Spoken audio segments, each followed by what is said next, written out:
Mais que nada, senhores, que vontade própria vai existir quando chegarmos às tabelas e à aritmética? Quando só houver 2 e 2 são 4, 2 mais 2 serão sempre 4, mesmo sem a minha vontade. Será que vontade própria desse tipo pode existir? Capítulo 9. Senhores, evidentemente, estou brincando. Eu próprio sei que minhas brincadeiras não são muito felizes. Entretanto, nem tudo deve ser interpretado como brincadeira. Talvez eu graceje rangendo os dentes. Tenho, senhores, algumas questões que me atormentam. Resolvam-na para mim. Por exemplo, os senhores querem fazer com que o homem desaprenda hábitos antigos e desejam corrigir sua vontade, de acordo com as exigências da ciência e do bom senso. Mas como os senhores sabem que não é possível, como também é necessário mudar assim o homem, de onde os senhores tiraram essa conclusão de que é tão necessário corrigir a vontade humana? Em suma, por que os senhores sabem que tal correção será benéfica ao homem? E se é para dizer tudo, por que os senhores têm tanta certeza de que realmente é sempre vantajoso para o homem e constitui uma lei para toda a humanidade não contradizer as vantagens verdadeiras, normais, aquelas garantidas por argumentos da razão e da aritmética? Pois, por enquanto, isso é apenas uma suposição dos senhores. Admitamos que isso seja uma lei da lógica, mas é possível que não seja absolutamente uma lei da humanidade. Os senhores pensam, talvez, que estou louco? Permitam-me explicar. Admito, o homem é, acima de tudo, um animal que constrói, condenado a buscar conscientemente um objetivo e exercer a arte da engenharia, ou seja, a abrir caminho para si mesmo, incessante e eternamente, não importando onde esse caminho o leve. Mas eis que, vez por outra, ele tem vontade de se desviar para um lado, talvez precisamente porque ele esteja condenado a abrir esse caminho. E também talvez porque, por mais idiota que geralmente seja o homem direto de ação, às vezes ele pensa que aquele caminho, na realidade, quase sempre leva não importa aonde. O mais importante não é para onde ele leva, e sim que ele continue a levar, a fim de que a criança bem comportada, fazendo pouco caso da arte da engenharia, não se entregue à ociosidade destrutiva, que, como é sabido, é a mãe de todos os vícios. O homem gosta de criar e de abrir caminhos, isso é indiscutível. Mas por que ele também ama com paixão a destruição e o caos? Digam, por favor. Entretanto, eu mesmo quero dizer duas palavras à parte sobre isso. Não poderia ser, talvez, que ele ame tanto a destruição e o caos? Bem, é indiscutível que ele às vezes gosta muito, não há dúvida.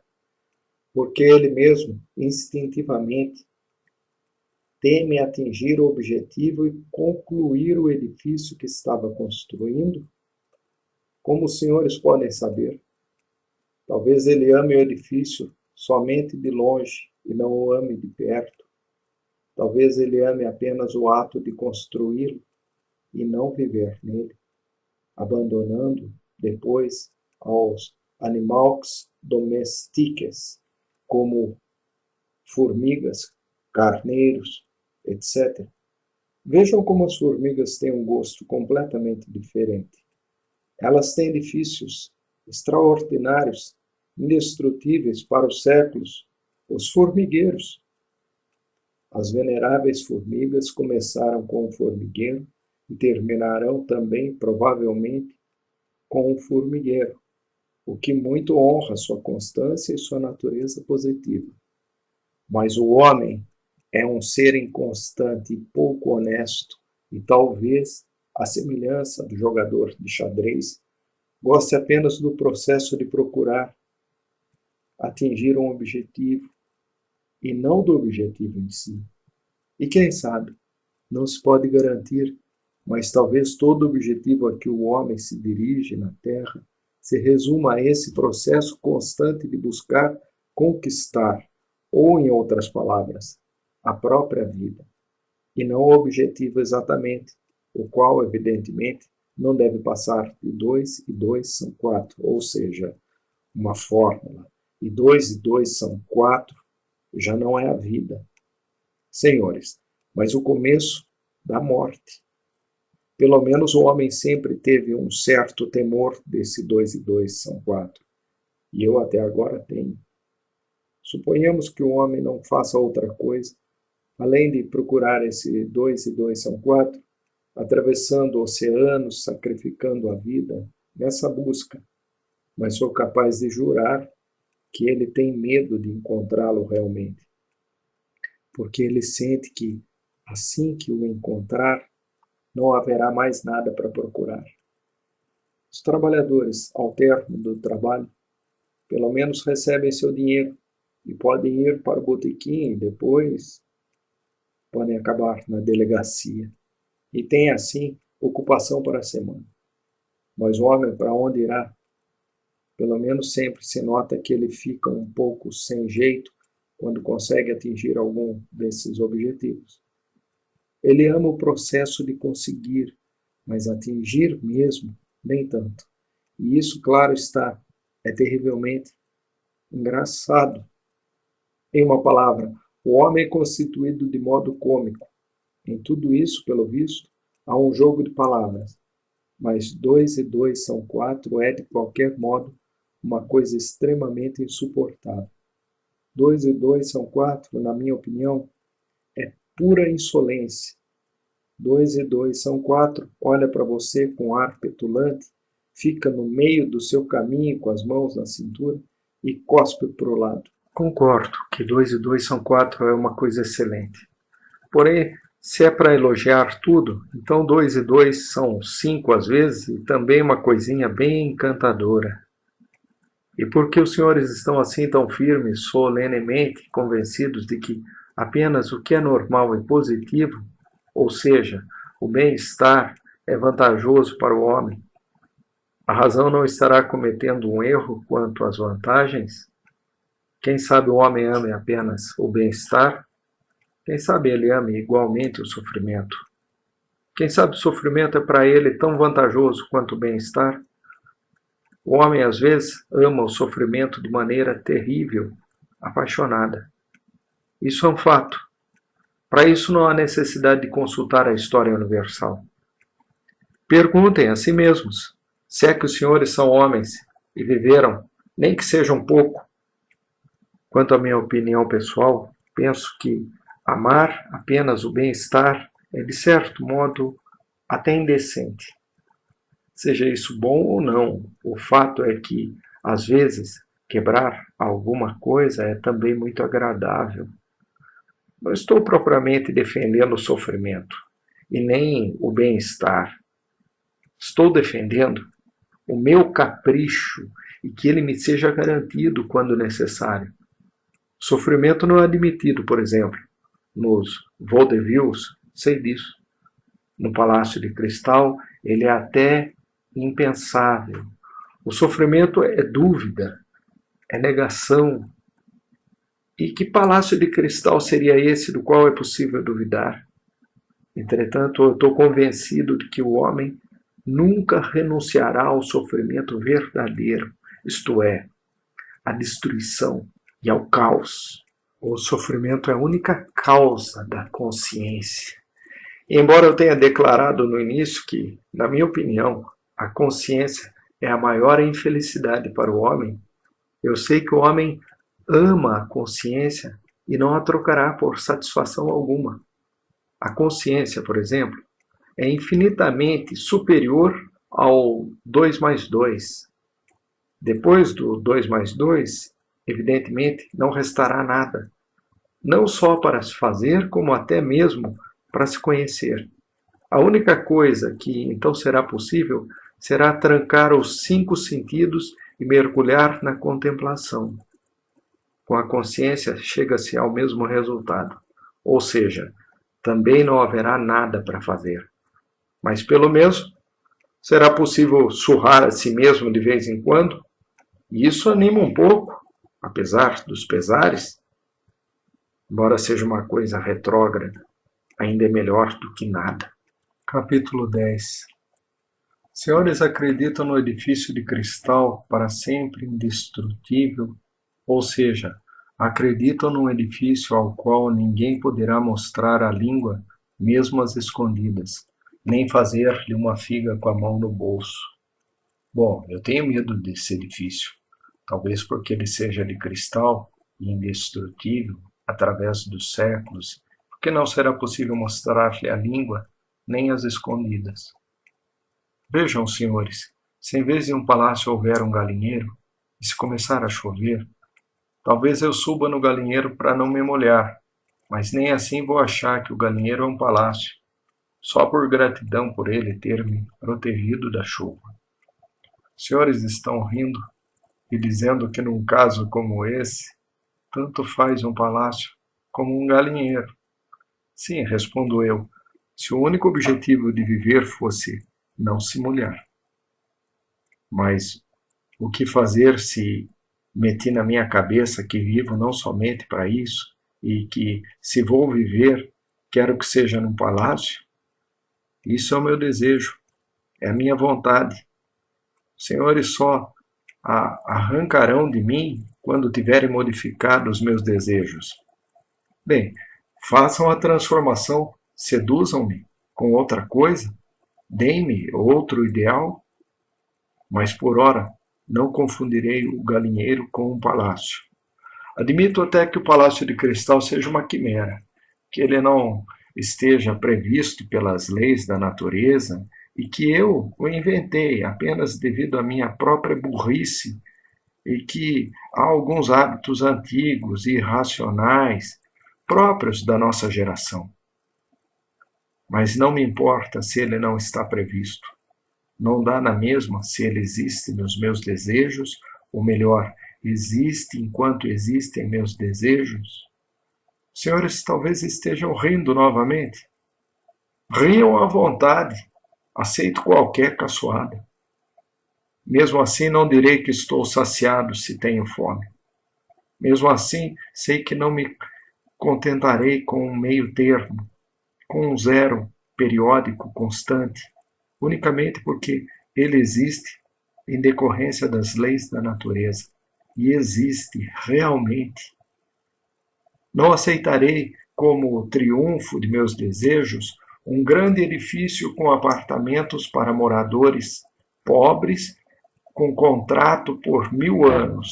E, para qualquer eventualidade, com a placa do dentista Wagenheim na entrada. Destruam meus desejos, apaguem meus ideais, mostrem-me alguma coisa melhor e serei seu seguidor. Talvez os senhores digam que não vale a pena meter-se comigo. Nesse caso, posso responder da mesma forma. Estamos argumentando seriamente, mas se não quiserem conceder-me sua atenção, não hei de me humilhar. Tenho meu subsolo. Por enquanto ainda estou vivo e tenho desejos.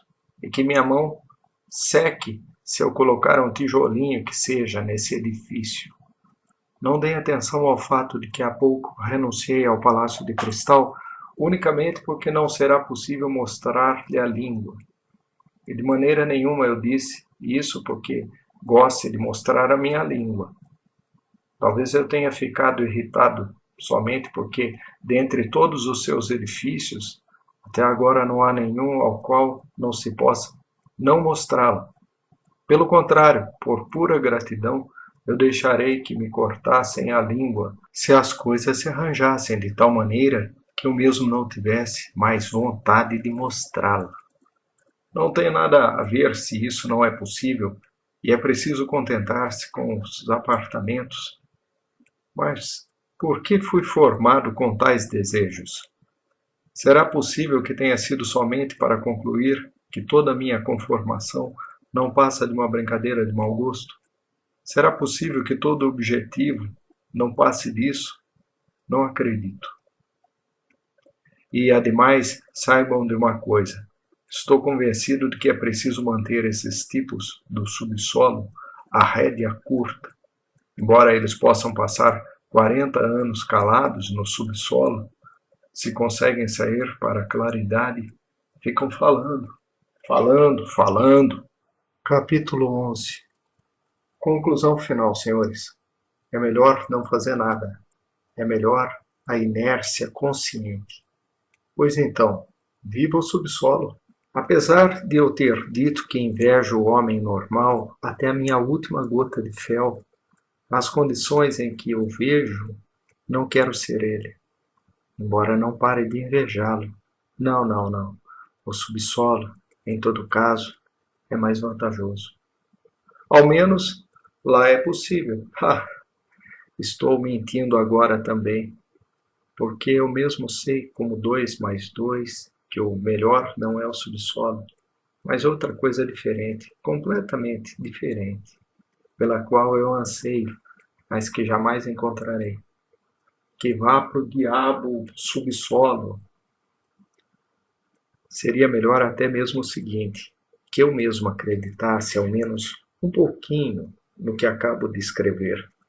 Juro aos senhores que não acredito em uma palavra sequer de tudo que eu rabisquei até aqui, ou melhor, eu acredito, talvez, mas ao mesmo tempo não sei porquê. Sinto e desconfio que eu estou mentindo desbragadamente. Então, por que o senhor escreveu tudo isso? Dizem, meus senhores. E se eu os deixasse presos por 40 anos, sem nada para fazer, e passado esse tempo eu fosse visitá-los no seu subsolo, para verificar o ponto a que chegaram? É admissível deixar um homem sozinho e sem ocupação durante 40 anos? Mas isso não é também vergonhoso? Não é humilhante? Talvez os senhores me digam, balançando a cabeça com desprezo. O senhor tem sede de viver e ao mesmo tempo tenta resolver problemas vitais com uma barafunda lógica. E como são impertinentes e insolentes seus disparates, e ao mesmo tempo, como o senhor tem medo. O senhor diz absurdos, fica contente com eles, diz coisas insolentes, mas está o tempo todo com medo por causa delas e pede desculpas. O senhor afirma não ter medo de nada e, ao mesmo tempo, busca nossa aprovação. O senhor afirma que range os dentes e, ao mesmo tempo, fica fazendo graça para nos divertir. O senhor sabe que seus gracejos não são nada espirituosos, mas, ao que parece, está muito satisfeito com a sua qualidade literária. Talvez o senhor tenha sofrido realmente algumas vezes, mas o senhor não respeita nem um pouco o próprio sofrimento. Há alguma verdade no que diz, mas o senhor não tem pudor. Pela vaidade mais mesquinha, o senhor fica exibindo sua verdade no pelourinho, na feira. O senhor quer realmente dizer algo, mas, por medo, esconde sua última palavra, porque não tem coragem para proferi-la, e o que possui é apenas uma insolência covarde. O senhor se vangloria de ter consciência, mas só o que faz é vacilar, porque, embora sua inteligência funcione, seu coração está obscurecido pela depravação, e, sem um coração puro, é impossível uma consciência completa e justa. Como o senhor é importuno, insistente e afetado. Mentira, mentira, mentira! Claro, está que essas palavras dos senhores fui eu mesmo que acabei de inventar. Elas também vieram do subsolo. Durante 40 anos seguidos, fiquei escutando pela fresta as palavras que os senhores diziam. Eu mesmo as inventei, pois somente isso era possível inventar. É naturalmente que eu as tenha aprendido de cor e que elas tenham adquirido forma literária. Mas será possível? Será possível que os senhores sejam tão crédulos e imaginem que eu vá imprimir tudo isso e ainda lhes dar para ler? E eis ainda uma questão que preciso resolver, para que, na verdade, eu os chamo de senhores, para que dirijam-me aos senhores como se de fato estivesse dirigindo-me a leitores? Confissões como as que tenho a intenção de começar a narrar não se publicam nem se dão a outros para serem lidas. Eu, pelo menos, não sou uma pessoa tão segura e nem acho que isso seja necessário. Mas vejam, senhores, veio-me à cabeça uma fantasia, e custe o que custar, desejo realizá-la. Vou dizer-lhes do que se trata. Entre as recordações de cada pessoa, há coisas que ela conta para qualquer um, somente para os amigos. Há também aquelas que ela não conta nem para os amigos, somente para si mesma, e isso secretamente. Mas, finalmente, há também aquelas que o indivíduo tem medo de revelar até para si mesmo, e um homem respeitável tem tais coisas acumuladas em grande quantidade. Pode ser até mesmo assim. Quanto mais respeitável ele é, mais coisas desse tipo ele tem acumuladas. Eu, pelo menos, só recentemente tomei coragem para recordar algumas das minhas aventuras passadas, as quais até agora tinha evitado com uma certa inquietação. E agora, quando não só recordei, como até me decidi a escrevê-las, agora, exatamente, quero tirar a prova. É possível alguém ser inteiramente sincero consigo mesmo e não temer toda a verdade? A propósito, Heine afirma que é quase impossível existirem autobiografias sinceras, porque na certa o ser humano mentirá, falando de si mesmo. Na opinião dele, por exemplo, Rousseau, sem dúvida, mentiu sobre si mesmo em suas confissões, e fez isso até deliberadamente, por vaidade. Estou convencido de que Heine está certo. Entendo perfeitamente como, às vezes, alguém pode confessar uma série de crimes por pura vaidade, e percebo até muito bem de que tipo pode ser essa vaidade. Mas Heine comenta sobre uma pessoa que fez uma confissão pública. No meu caso, escrevo só para mim, e declaro de uma vez por todas que, se escrevo como se me dirigisse a leitores, é unicamente por exibicionismo, porque desse modo me é mais fácil escrever. Isso é apenas forma, uma forma vazia. Eu nunca terei leitores. Já havia declarado isso. Não quero que nada me cerceie na redação de minhas notas. Não vou estabelecer ordem nem sistema. Escreverei tudo o que me vier à memória. Mas, por exemplo, alguém poderia implicar com o que eu disse e me perguntar: se o senhor realmente não conta com leitores, então por que está agora fazendo tratos consigo mesmo? E ainda por cima, por escrito, dizendo que não vai introduzir nenhuma ordem ao sistema, que vai escrever aquilo de que se lembrar, etc. Por que está dando explicações? Por que está se desculpando? Espere, já vou responder. Há nesse caso toda uma psicologia. Talvez, inclusive, eu seja simplesmente covarde. Pode ser também que eu imagine de propósito um público na minha frente para me comportar mais decentemente enquanto eu escrevo. Pode haver umas 1000 razões. Mas eis ainda uma questão. Para que e por que eu, de fato, desejo escrever? Se não é para um público, então não seria possível guardar tudo na memória, sem pôr no papel? Certamente, senhores. Mas o papel ficará, de certo modo, mais solene. O papel inspira respeito. Serei mais exigente comigo mesmo. O estilo lucrará. Além disso, escrevendo, talvez eu sinta de fato alívio. Neste momento, por exemplo, uma recordação antiquíssima me oprime. Ela me veio à memória com nitidez há alguns dias e desde então não me larga. como uma melodia aborrecida que não sai da cabeça. Entretanto, é necessário livrar-me dela. Tenho centenas de recordações desse tipo, mas de vez em quando alguma se destaca das outras e começa a me afligir. Por alguma razão, creio que, escrevendo-a, conseguirei livrar-me dela.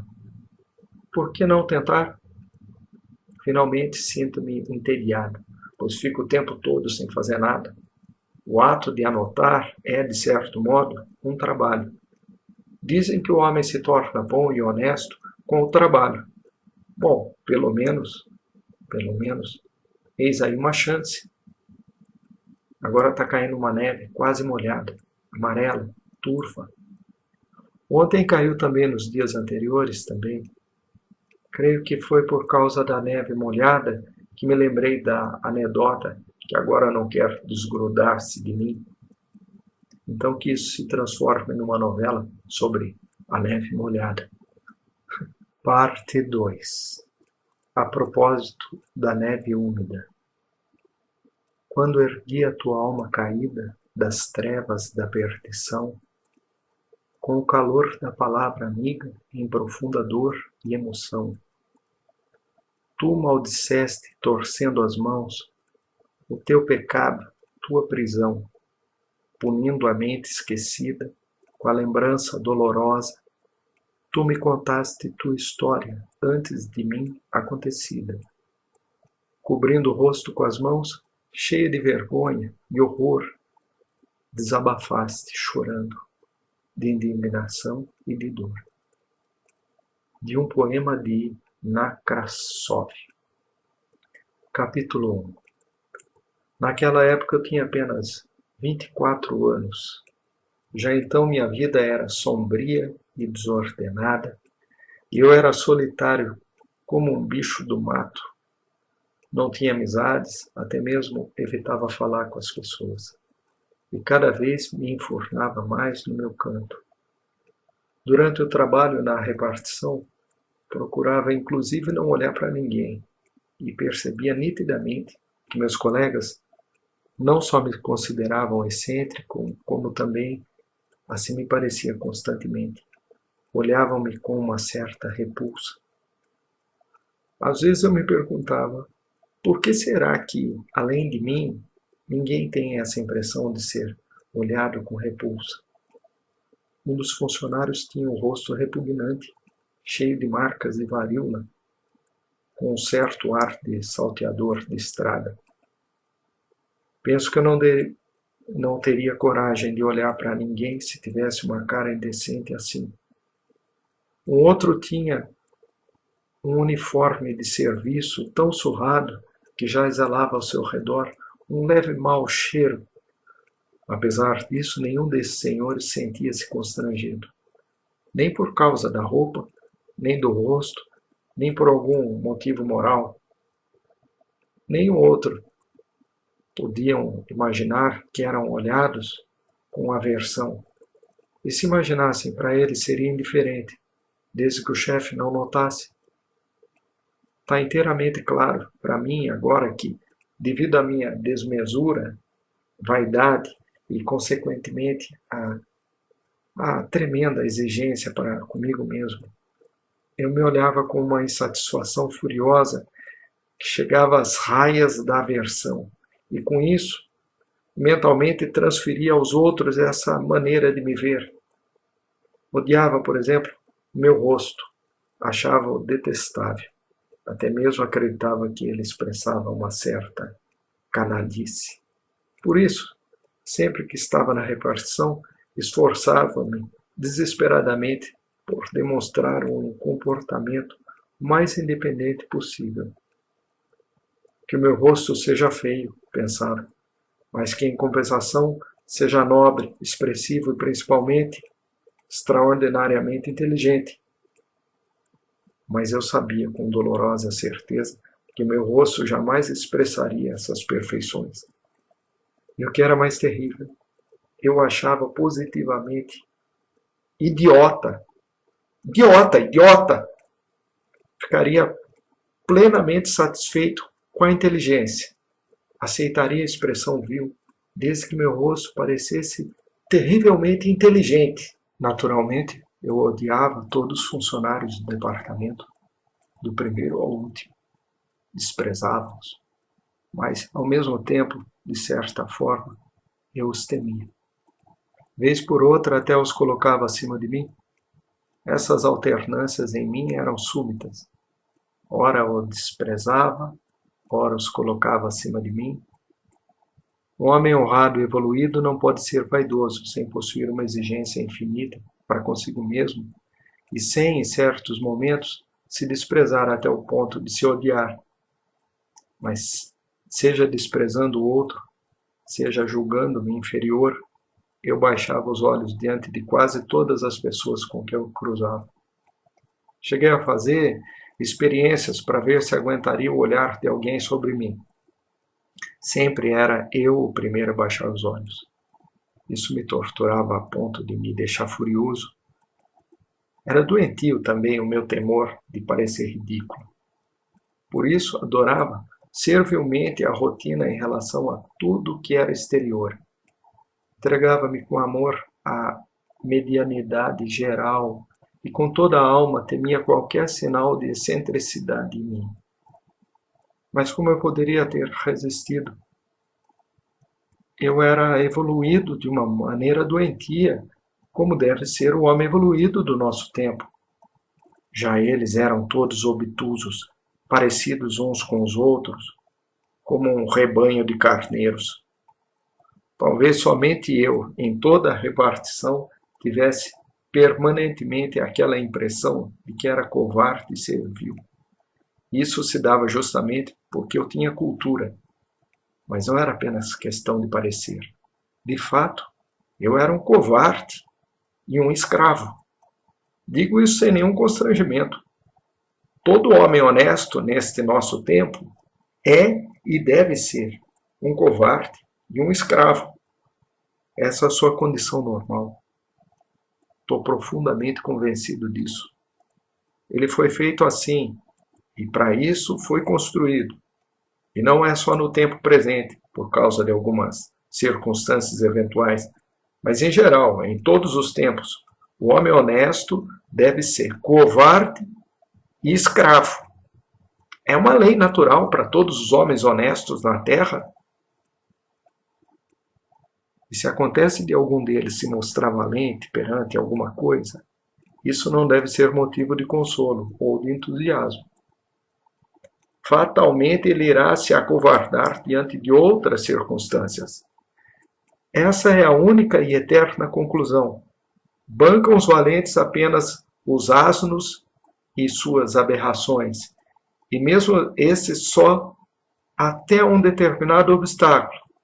Nem vale a pena prestar atenção neles, pois nada significam. Havia ainda naquela época outra circunstância que me torturava. Precisamente o fato de que ninguém se parecia comigo, e eu não era parecido com ninguém. Eu sou o único, e eles são todos, pensava eu. Daí se vê que eu ainda era inteiramente criança. Também ocorria o contrário. Em algumas ocasiões, era tão horrível para mim ir à repartição que eu chegava ao ponto de, muitas vezes, voltar doente do trabalho. Mas, de repente, sem mais nem menos, começava uma fase de ceticismo e indiferença. Comigo tudo acontecia em fases. E eu mesmo começava a rir da minha intolerância e minhas aversões e censurava a mim mesmo pelo meu romantismo. Num determinado momento, não queria falar com ninguém. Em outro, não só procurava conversa com alguém, como até mesmo decidia tornar-me seu amigo. De repente, sem mais nem menos, toda a aversão desaparecia. Quem sabe ela nunca mais tivesse existido realmente em mim e fosse apenas pose tirada dos livros? Até agora não solucionei essa questão. Certa vez eu cheguei a fazer algumas amizades. Comecei a frequentar suas casas, a jogar cartas, a beber vodka e a conversar sobre nossa economia. Nesse ponto, porém, permita-me fazer um parêntese.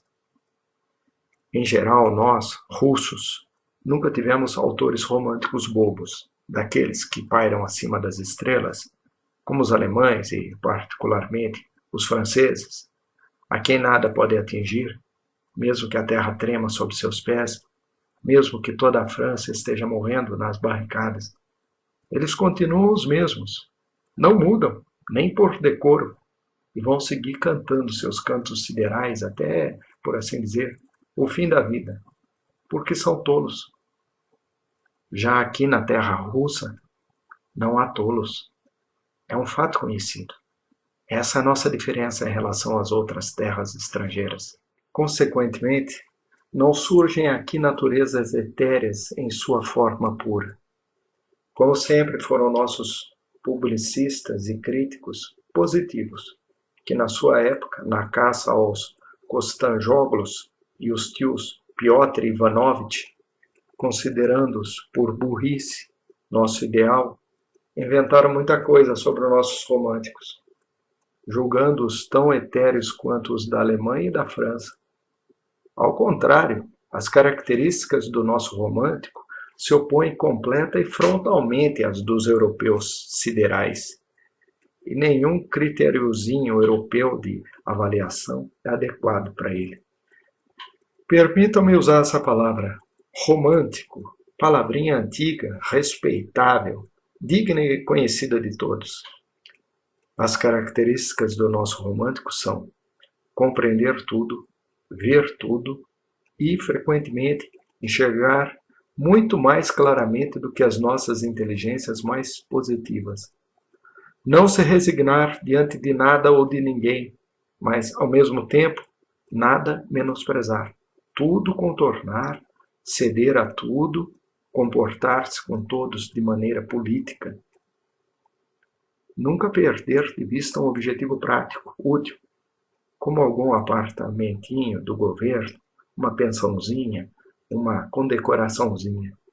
E ter em mira esse objetivo em todo entusiasmo e em todos os volumezinhos de versinhos líricos, e ao mesmo tempo conservar incólume em si o belo e sublime, até o túmulo, e a propósito, conservar a si mesmo embrulhado em algodão como uma joiazinha, nem que seja, por exemplo, em prol do mesmo belo e sublime. Vive à larga o nosso romântico, e é o maior dos espertalhões, assegura-lhes, até mesmo por experiência própria. E isso, é claro, se o romântico for inteligente, mas que o que eu estou dizendo, o que eu estou dizendo? O romântico é sempre inteligente. Eu apenas queria observar que, ainda que entre nós tenha havido românticos tolos, isso não deve ser levado em conta. E apenas porque eles, ainda na flor da idade, transformaram-se definitivamente em alemães, a fim de conservarem mais confortavelmente sua joiazinha e fixaram residência lá, em algum lugar, a maioria em Weimar ou na Floresta Negra. Eu, por exemplo, desprezava profundamente meu trabalho e apenas por necessidade não mandava as favas, porque ficava lá sentado e recebia dinheiro por isso. E o resultado, notem bem, era que, apesar de tudo, não mandava as favas. Nosso romântico preferia enlouquecer, o que aliás raramente ocorre. Porém, não mandaria seu emprego, as favas, se não tivesse outra carreira em vista. E ele não seria posto na rua, aos trancos. Antes o colocariam no hospício, se ele se julgasse o rei da Espanha. Isso se ele estivesse muito louco mesmo. Muito, muito louco mesmo. Mas aqui só se enlouquecem os magrinhos e lourinhos. Já o número incalculável de românticos ascende aos cargos mais elevados. Que versatilidade, fora do comum eles têm. E que talento para sensações as mais contraditórias. Já naquela época consolava-me com isso e continuo com a mesma opinião. E é por causa disso que temos tantos espíritos magnânimos, que até no último degrau de sua queda nunca perdem seu ideal, e mesmo que não movam um dedo por seu ideal. mesmo que sejam bandidos e ladrões declarados, respeitam até as lágrimas seu primeiro ideal e são, no fundo de sua alma, extraordinariamente honestos. Senhores, somente entre nós o mais rematado canalha pode ser inteiramente honesto de alma. Isso até mesmo de maneira sublime, sem por isso deixar de ser um canalha, um pouquinho que seja. Repito, constantemente entre nossos românticos surgem velhacos tão hábeis nos negócios, utilizo com amor a palavra velhacos, e que demonstram tamanho senso da realidade e conhecimento do que é positivo, que as autoridades e o público, perplexos e paralisados, apenas estalam a língua em sua direção. A versatilidade é verdadeiramente espantosa, e sabe-se Deus em que ela pode se transformar, como se desenvolverá nas circunstâncias futuras e o que promete a seguir. O material até que não é ruim. Não falo isso por alguma patriotice ridícula. Aliás, eu tenho certeza de que passou novamente pela cabeça dos senhores que eu estou gracejando. Mas quem sabe? Quem sabe? Talvez seja o contrário. Talvez os senhores acreditem que eu realmente penso assim. De qualquer maneira, vou considerar uma honra para mim e um particular prazer ambas as opiniões dos senhores. Quanto ao meu parente, peço que me perdoem. Com meus colegas, naturalmente, eu não tinha amizade, e em pouco tempo mandava-os às favas. Em consequência de minha inexperiência e pouca idade, até parava de cumprimentá-los, rompendo com eles. Isso, aliás, aconteceu comigo apenas uma vez. Em geral, eu estava sempre só. O que eu mais fazia em casa era ler. Queria que as impressões exteriores sufocassem tudo que constantemente se acumulava dentro de mim. E a leitura era para mim a única fonte possível de impressões exteriores. A leitura, é claro, me ajudava muito, emocionava, deliciava e torturava. Mas de vez em quando ela me entediava terrivelmente. Apesar de tudo, sentia desejo de me movimentar, de repente mergulhava numa libertinagem, ou melhor, numa libertinagenzinha escura, subterrânea, nojenta. Minhas paixõezinhas eram agudas, ardentes, devido à minha permanente e doentia irritabilidade. Aconteciam-me acessos histéricos, com lágrimas e convulsões. Tirando a leitura, não havia onde ir, ou seja, não havia naquela época nada que eu pudesse respeitar e que me atraísse no meio em que eu vivia. Além disso, a angústia crescia dentro de mim. Surgia uma sede histérica de contradições, de contrastes. Entregava-me então à devassidão. Não foi absolutamente para me justificar que eu me pus agora a falar tanto sobre isso. Aliás, não. Menti. Justificar-me era precisamente o que eu queria. O que eu estou fazendo, senhores, é um pequeno lembrete para mim mesmo. Não quero mentir. Dei minha palavra. Eu saía para a libertinagem à noite, secretamente, com medo e com sensação de sujeira, sentindo uma vergonha que não me abandonava, nem nos instantes mais repugnantes, como uma maldição. Já então eu trazia na alma o meu subsolo. Senti um medo terrível de ser visto e reconhecido, pois andava por vários lugares bastante sórdidos. Uma noite, ao passar diante de uma pequena taverna, vi pela janela iluminada uns senhores brigando perto do bilhar, batendo-se com os tacos. Depois vi um deles ser atirado pela janela. Se fosse em outra hora, teria sentido asco, mas estava num momento tal que comecei a invejar o senhor que foi atirado pela janela, a tal ponto que eu entrei na taverna, na sala de bilhar. Quem sabe não me envolvo numa briga e também me atiram pela janela? Não estava bêbado. Mas os senhores querem o quê? A angústia pode levar a esse grau de histeria. Mas não deu em nada. Resultou que eu não era capaz nem de pular pela janela e fui embora, sem ter brigado. Mal havia entrado, um oficial mexeu com meus brios. Eu estava parado junto ao bilhar e, sem notar, obstruí o caminho por onde ele precisava passar. Ele me pegou pelos ombros e, sem dizer nada, sem me prevenir ou dar uma explicação, moveu-me para o outro lugar e passou, como se nem me notasse.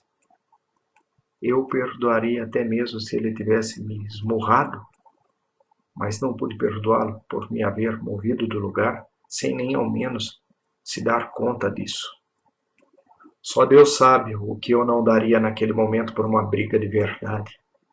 Mais correta, mais decente, mais, por assim dizer, literária. Trataram-me como se eu fosse uma mosca. Aquele oficial era alto. Quanto a mim, sou baixinho e franzino. A briga, aliás, estava a meu favor. Bastava protestar, seria atirado pela janela.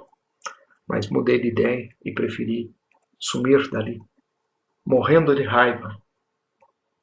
Saí da taverna, abalado e perturbado, indo direto para casa. No dia seguinte, continuei a minha devassidãozinha de maneira ainda mais tímida, oprimida e triste do que antes. As lágrimas quase brotando nos meus olhos, mas mesmo assim, continuei. Não pensem, aliás, que foi por covardia que eu recuei diante do oficial.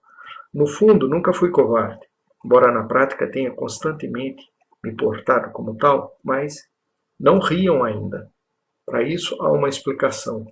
Tem explicação para tudo. Estejam certos disso. Se esse oficial fosse daqueles que concordavam em se bater em duelo.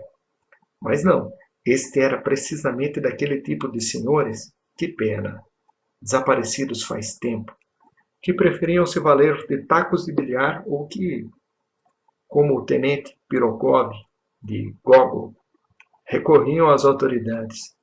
Não se batiam em duelo e considerariam uma coisa indecorosa duelar com nossos irmãos civis. De maneira geral, achavam que o duelo era coisa impensável, coisa dos livres pensadores e dos franceses. Mas eles próprios humilhavam bastante o próximo, especialmente se eles mesmos eram de estatura elevada. Naquele dia eu procedi como um covarde, mas não por covardia, e sim por uma vaidade descomunal. Tive medo não da altura do meu ofensor, nem da dor da possível surra, ou de ser atirado pela janela. Estou certo de que eu teria suficiente coragem física, mas faltou-me coragem moral. Tive medo que os presentes, desde o rapaz insolente que marcava os pontos até o mais insignificante, Barnabezinho, espinhento e mal cheiroso, por ali rondava com seu colarinho encebado, não compreendesse e zombasse quando eu começasse a protestar, expressando-me em linguagem literária. Porque sobre o ponto de honra, isto é, não sobre a honra, mas sobre o ponto de honra, point de honneur, até hoje aqui não se pode falar de outra forma que não seja literária. Ninguém se refere a esse ponto de honra com a linguagem comum. Eu tinha plena convicção, vejam o senso da realidade, apesar de todo o romantismo, de que todos eles simplesmente morreriam de rir de que o oficial não se contentaria em me bater, ou seja, não bateria de maneira inofensiva e fatalmente me daria joelhadas, obrigando-me a correr ao redor da mesa de bilhar e só depois faria o favor de me jogar pela janela. É evidente que essa história miserável não poderia terminar simplesmente assim, em se tratando de mim. Encontrei depois muitas vezes o tal oficial na rua. Eu estudei bem. Só não fiquei sabendo se ele me reconhecia. Creio que não. Alguns indícios me levam a essa conclusão. Quanto a mim, olhava para ele com raiva e ódio. E isso durou vários anos, senhores. Vários anos. Minha raiva até mesmo se fortalecia e aumentava com o passar dos anos. Comecei por investigar às escondidas esse oficial. Isso era difícil para mim, pois não conhecia ninguém. Mas uma vez alguém na rua o chamou pelo sobrenome, no momento em que eu o seguia, a uma certa distância, como se estivesse atada a ele. E fiquei sabendo então seu sobrenome. Em outro dia, eu o segui até seu prédio e por 10 copeques consegui que o zelador me dissesse qual que era o seu andar, se morava sozinho ou com alguém, etc. Em suma, tudo que se pode extrair de um zelador. Certa manhã, embora eu nunca me dedicasse à literatura, veio-me de repente a ideia de descrever esse oficial na forma de uma denúncia, de maneira caricatural, de fazer disso uma novela. Foi com deleite que escrevi essa novela. Fiz acusações e até calúnias. A princípio, modifiquei levemente o sobrenome, de uma maneira que ainda pudesse ser reconhecido. Porém, depois de uma reflexão mais madura, troquei-o por outro e mandei a novela para os anais da pátria. Mas não estavam na moda ainda as denúncias e eles não publicaram minha novela. Fiquei muito chateado com isso. Às vezes a raiva me sufocava. Finalmente resolvi desafiar meu adversário para um duelo. Compus uma carta belíssima e atraente, suplicando-lhe que se desculpasse comigo. Caso ele se recusasse, eu insinuava com bastante firmeza a ideia de um duelo. A carta foi escrita de tal maneira que, se o oficial entendesse ao menos um pouquinho do belo e sublime, viria correndo lançar-se ao meu pescoço e oferecer-me sua amizade. Amizade! E como isso ia ser bom! Nós nos daríamos tão bem, e ele me defenderia com a importância da sua posição, e eu o enobreceria com minha cultura, e com ideias também, e muitas outras coisas poderiam acontecer. Imaginem os senhores que já se haviam passado 2 anos desde que ele me ofendera, e meu desafio era o mais horrível anacronismo, apesar de toda a astúcia da minha carta em explicar e disfarçar o anacronismo. Mas graças a Deus, até hoje agradeço ao Altíssimo com lágrimas nos olhos, não enviei a minha carta. Um frio me percorre o corpo quando penso no que poderia ter acontecido se eu a tivesse enviado. De repente, eu me vinguei da maneira mais simples e mais genial. Subitamente veio-me à cabeça uma ideia luminosa. Às vezes, nos feriados, eu costumava ir para a Avenida Nevsky, depois das 3 horas, e ficava passeando no lado ensolarado. Melhor dizendo, eu não fazia propriamente um passeio, e sim sofria inúmeras torturas, humilhações e derrames de bile, mas talvez fosse disso que eu precisasse. Da maneira mais abominável, eu serpenteava como uma enguia entre os transeuntes, cedendo constantemente a passagem ora a generais, ora a oficiais da cavalaria ou dos hussardos, ora a senhoras. Nesses instantes eu sentia dores agudas no coração e um calor nas costas, quando me lembrava da miséria de minha vestimenta e da insignificância e vulgaridade da minha serpenteante figurinha.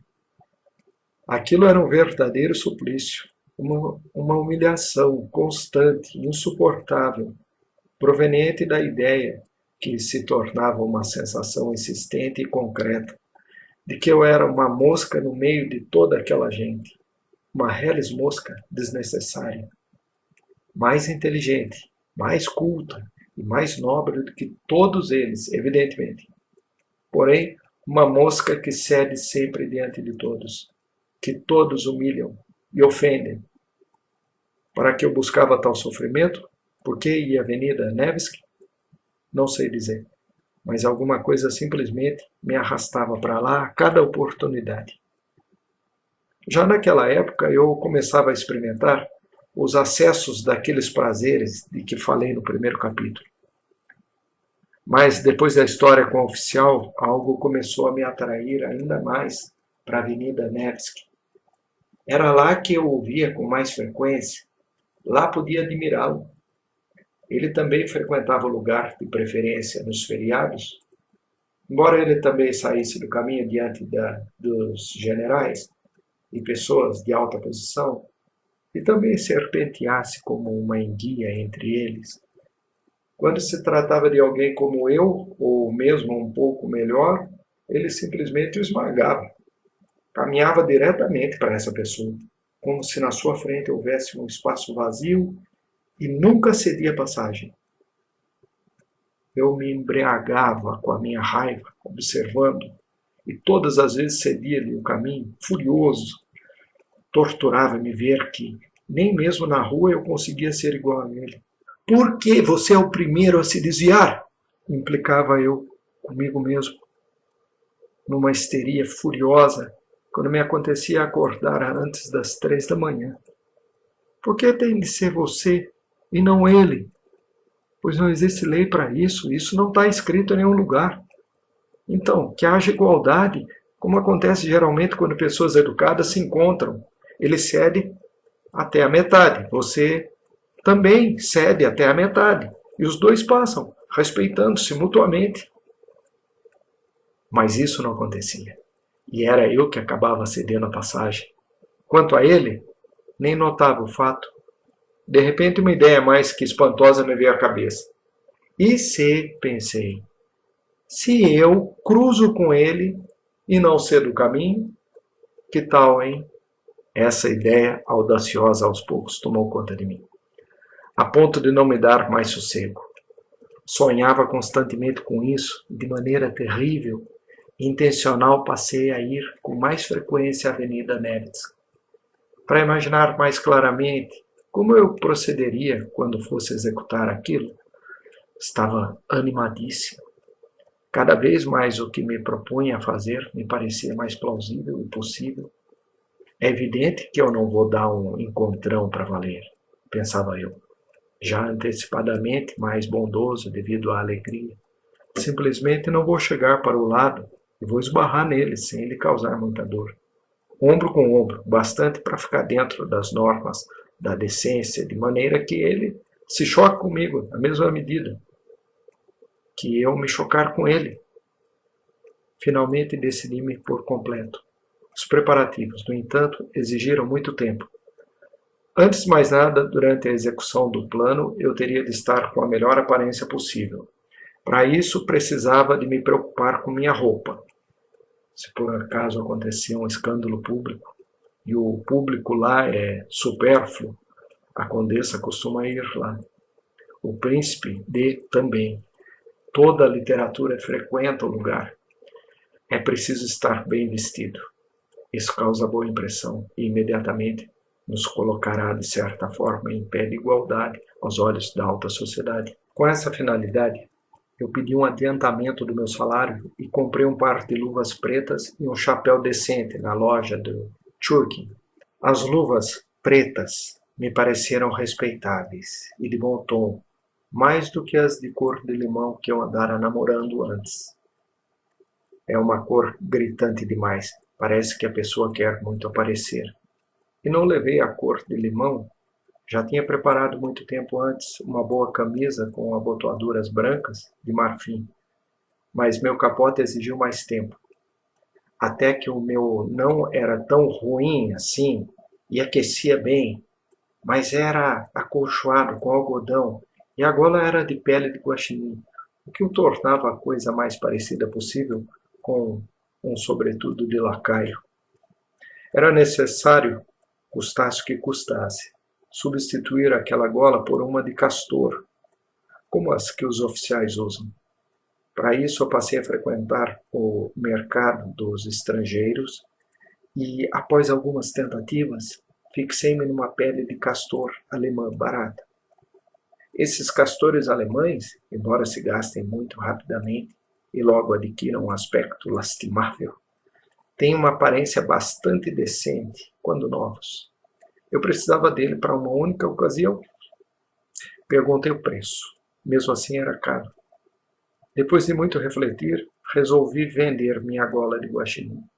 O que faltava e que para mim era uma soma bem considerável, resolvi pedir emprestado a Antonich Setosky, meu chefe de seção, homem pacífico, embora sério e prático, que não emprestava dinheiro, isso a ninguém. Mas a quem, na ocasião do meu ingresso, eu tinha sido especialmente recomendado pela pessoa importante que me arranjara aquele emprego. Eu estava sofrendo terrivelmente. Pedir dinheiro a Antonich, que parecia uma coisa monstruosa e indigna, cheguei a ficar umas 3 noites sem dormir. Aliás, de maneira geral, naquela época eu dormia pouco, sentia-me febril, meu coração às vezes parecia que ia parar, ou de repente começava a saltar. Antonich, a princípio, admirou-se. Depois franziu o rosto, refletiu e acabou por emprestar meu dinheiro, exigindo de mim um recibo que lhe dava o direito de receber o que me for emprestado dentro de 2 semanas, descontando do meu salário. Deste modo, tudo estava finalmente preparado. A bela gola de castor passou a reinar no lugar do miserável guaxinim e comecei aos pouquinhos a executar o meu plano. Não era possível decidir-me de chofre de maneira mal pensada. Era necessário elaborar o plano com competência, pouco a pouco. Mas confesso que, depois de inúmeras tentativas, quase entrei em desespero. Simplesmente não havia meio de darmos o encontrão. Com todos os preparativos que eu fazia, com toda a determinação que colocava na coisa, parecia que logo haveríamos de nos esbarrar. Mas, novamente, eu cedi o caminho e ele passava sem me notar. Ao me aproximar dele, eu chegava até a rezar para que Deus me desse firmeza. Certa vez eu já me decidira definitivamente a enfrentá-lo, mas no final das contas caí bem aos seus pés, porque no último instante, a menos de 1 palmo de distância dele, faltou-me coragem. Ele passou por cima de mim com a maior tranquilidade e eu voei para o lado, como uma bola. Naquela noite, novamente, fiquei doente, febril, tive delírios. De repente, tudo terminou da melhor maneira possível. Na véspera, à noite, eu havia decidido desistir definitivamente da execução do meu plano e deixar tudo para trás. E, com esse objetivo, fui pela última vez à Avenida Nevsky, só para verificar como deixaria tudo para trás. De repente, a 3 passos do meu inimigo, repentinamente me decidi. Fechei os olhos e nós nos chocamos fortemente, ombro com ombro. Eu não cedi nem uma polegada, passei por ele como um igual. Ele nem ao menos se virou e fingiu que não notara, mas foi somente fingimento. Estou certo disso. Até hoje eu tenho certeza disso. Claro está que eu sofri mais, pois ele era mais forte, mas era isso que importava. O importante foi que eu consegui meu objetivo, mantive a minha dignidade, não cedi nenhum passo e, à vista de todos, me comportei com ele como uma pessoa do mesmo nível social. Voltei para casa sentindo-me completamente vingado de tudo. Estava na maior alegria. Sentia-me vitorioso, cantava árias italianas. Evidentemente, não vou contar aos senhores o que se passou comigo 3 dias depois. Se leram a primeira parte, o subsolo, serão capazes de adivinhar sozinhos. Aquele oficial foi transferido mais tarde, nem sei para onde. Faz agora uns 14 anos que não o vejo. O que estará fazendo agora o meu querido amigo? Em quem estará pisando? Capítulo 2. Mas a fase de minhas devassidõezinhas estava terminando, e eu começava a ficar terrivelmente nauseado. Se era somado pelo arrependimento, eu o enxotava. A náusea que ele causava era demasiada. Aos poucos, porém, fui me acostumando com isso também. Eu me acostumava a tudo, ou melhor, não me acostumava propriamente, e sim, de certa forma, concordava voluntariamente em suportar. Mas eu tinha uma saída conciliadora, que era refugiar-me em tudo que fosse belo e sublime. Em sonhos, naturalmente. Eu era um terrível sonhador. Sonhava até por 3 meses seguidos, enfiado no meu canto, e creiam, nesses momentos eu não me parecia com aquele senhor que, na perturbação de seu coração de galinha, costurava uma pele de castora alemã à gola do seu capote. De repente me transformava em herói. Não admitiria meu tenente grandalhão na minha casa, nem como visita. Já nem conseguia mais imaginá-lo. Agora é difícil dizer quais eram os meus sonhos e como eles podiam me satisfazer. Mas o fato é que naquela época eles me satisfaziam. Aliás, mesmo agora eu me satisfaço parcialmente dessa maneira. Sonhos particularmente mais fortes e doces me vinham depois da devassidãozinha, vinham com arrependimento e lágrimas, com maldições e arrebatamentos. Aconteciam momentos tão bons de inebriamento, de tal felicidade, que juro por Deus, não sentia dentro de mim nem sombra de deboche. O que havia era fé, esperança e amor. Acontece que naquela época o que eu acreditava cegamente era que por um milagre, por uma circunstância exterior qualquer, tudo de repente iria mover-se, alagar-se, que de repente surgiria o horizonte da atividade conveniente, nobre e maravilhosa, e principalmente completamente pronta. Exatamente qual seria, eu nunca soube, mas mais importante é que estaria completamente pronta. E eu surgiria de repente neste mundo de Deus, nada menos que montado num cavalo branco e com uma coroa de louros. Um papel secundário eu nunca pude aceitar. E era por isso que na vida real ocupava muito tranquilamente o último lugar. Ou o herói ou a lama. Não havia meio termo. Isso foi a minha perdição, porque na lama eu me consolava dizendo que em outras ocasiões eu era herói, e o herói encobria a sujeira. Para uma pessoa comum, é vergonhoso sujar-se na lama, mas um herói está muito acima de tudo e não vai se sujar inteiramente. Por isso ele pode sujar-se um pouco. É admirável que esses acessos de tudo que é belo e sublime me vinham também durante minha devassidãozinha. E precisamente no momento em que eu me encontrava já no fundo, vinham como pequenos lampejos isolados, como que para se fazerem lembrar, mas pelo fato de aparecerem não a impediam. Ao contrário, parece que a avivavam pelo contraste e vinham na medida exata para um bom molho. O molho aqui era constituído de contradições e sofrimentos, de uma análise interior martirizante, e todos esses suplícios e supliciozinhos conferiam um sabor picante e até um sentido à minha devassidãozinha. Em suma, executavam perfeitamente a função de um bom molho. Tudo isso se dava não sem uma certa profundidade. E acaso eu poderia concordar com uma devassidãozinha de segunda, simples, vulgar, direta, de amanuense, e suportar toda essa sujeira? Que poderia haver nela para me seduzir e atrair para a rua à noite? Não, senhores, eu tinha uma escapatória nobre para tudo.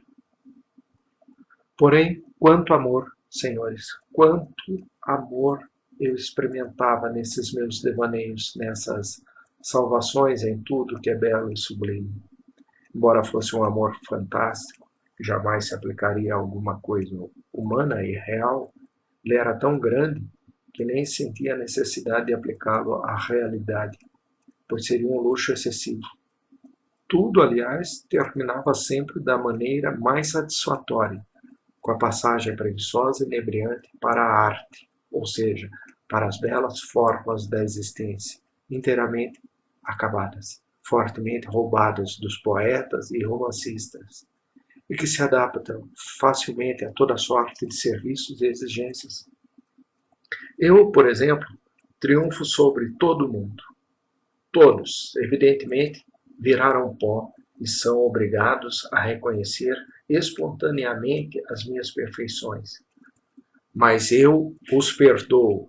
Ora me apaixono quando sou um poeta célebre e camerista da corte, ora recebo incontáveis milhões e logo em seguida sacrifico-os em prol do gênero humano, e na mesma ocasião confesso diante do povo as minhas infâmias, que evidentemente não são simplesmente infames, mas que encerram em si uma quantidade extraordinária de belo e sublime. Algo manfrediano. Todos choram, me beijam, de outra forma, que idiotas eles seriam. E eu parto, descalço e faminto, para pregar novas ideias e derroto os retrógrados em Austerlitz. Em seguida começa a soar uma marcha. É decretada a anistia. O Papa concorda em deixar Roma e ir para o Brasil. Depois há um baile para toda a Itália, na Vila Borghese, que está situada na margem do lago di Como, que fora transportado para Roma especialmente para essa ocasião. Depois há uma cena entre os arbustos, etc, etc, etc. Será que senhores não sabem disso? Os senhores dirão que é vulgar, indigno expor tudo isso em praça pública, depois de tantos arrebatamentos e lágrimas, que eu mesmo confessei. Por que seria indigno? Será possível que os senhores pensem que eu me envergonho de tudo isso e que tudo isso era mais idiota do que qualquer episódio de suas próprias vidas? Ademais, acreditem os senhores, algumas coisas estavam até bem resolvidas para mim. Nem tudo se passava no Lago de Como. Aliás, os senhores estão certos. De fato, era vulgar e indigno. Mas o mais indigno de tudo é que agora comecei a me justificar para os senhores. E mais indigno ainda é eu estar fazendo essa observação. Mas basta, basta, basta. Senão isso nunca terá fim. Sempre haverá uma coisa mais indigna que a anterior. Eu não era capaz de ficar mais de 3 meses seguidos devaneando e começava então a sentir uma necessidade incontrolável de mergulhar na sociedade, o que para mim significava visitar o meu chefe de seção, Anton Antonich Setorski. Foi a única pessoa conhecida com quem mantive uma relação constante durante toda a vida. Fato que, agora, até eu mesmo considero surpreendente. Mas, mesmo a sua casa, eu só ia quando entrava na fase oportuna, e meus sonhos atingiam tal felicidade que eu sentia uma necessidade imperiosa de imediatamente abraçar as pessoas e toda a humanidade. E para isso era necessário ter a presença de pelo menos uma pessoa concreta. Anton Antonich recebia as terças-feiras e, consequentemente, a vontade de abraçar toda a humanidade tinha que cair sempre na terça-feira. Esse Anton Antonich morava perto das 5 esquinas, no 4º andar, um apartamento de 4 peças, cada uma menor que a outra, com o teto baixinho, tudo meio amarelado e dando a impressão de economia. Viviam com ele as 2 filhas e a tia delas, que servia o chá. As filhas tinham 13 e 14 anos, e ambas tinham o narizinho arrebitado. Eu ficava terrivelmente constrangido na presença das meninas, porque elas cochichavam o tempo todo, dando risadinhas. O dono da casa geralmente permanecia no seu escritório, sentado num divã de couro em frente à mesa, em companhia de alguns convidados de cabelos grisalhos, funcionário do nosso departamento ou mesmo de algum outro. Nunca vi lá mais de 2 ou 3 visitantes, e eram sempre os mesmos. Conversavam sobre o imposto indireto, as licitações no Senado, os salários, a produção, Sua Excelência, os meios de agradar, etc, etc, etc. Pacientemente eu ficava ali sentado umas 4 horas junto a essas pessoas, como um idiota, ouvindo-as, sem coragem ou sem assunto para falar com elas. Sentia-me burro, vinham-me ondas de suor e parecia que estava tendo um ataque de paralisia. Mas isso tinha seu lado bom e útil. Chegando em casa, por algum tempo, desistia do meu desejo de abraçar a humanidade. Pensando bem, eu ainda tinha um tipo de conhecido, o meu colega de escola, Simonov. Eu tinha muitos ex-colegas de escola em Petersburgo, mas não me dava com eles e já nem os cumprimentava na rua.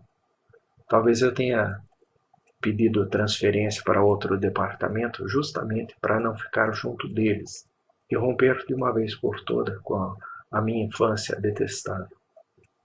Que a maldição caia sobre aquela escola, que aqueles terríveis anos de trabalhos forçados. Resumindo, eu me separei dos meus colegas assim que ganhei a liberdade. Restaram uns 2 ou 3 que eu ainda cumprimentava quando encontrava. Um deles era Simonov, que na escola não se distinguia em nada. Era quieto e constante, mas em quem eu percebia alguma independência de caráter e mesmo honestidade. Até nem acho que ele fosse muito limitado. Numa certa época, nós dois tivemos alguns momentos bastante agradáveis, mas que não duraram muito e, de repente, parece que foram encobertos por uma espécie de bruma. Aparentemente, essas recordações eram difíceis para ele, que parecia temer que eu voltasse ao antigo tom. Eu desconfiava de que lhe causava muita repugnância, mas apesar de tudo, eu o visitava, pois não tinha certeza absoluta disso. Certa quinta-feira, não suportando minha solidão e sabendo que naquele dia a porta de Anton Antonitch estava fechada, lembrei-me de Simonov. Quando subia para o quarto andar, estava exatamente pensando que esse senhor não se sentia à vontade comigo e que em vão eu o procurava. Mas, como sempre, tais reflexões, como que de propósito, incitavam-me ainda mais a me meter em situações dúbias. E eu entrei. Fazia quase um ano que eu não via Simonov.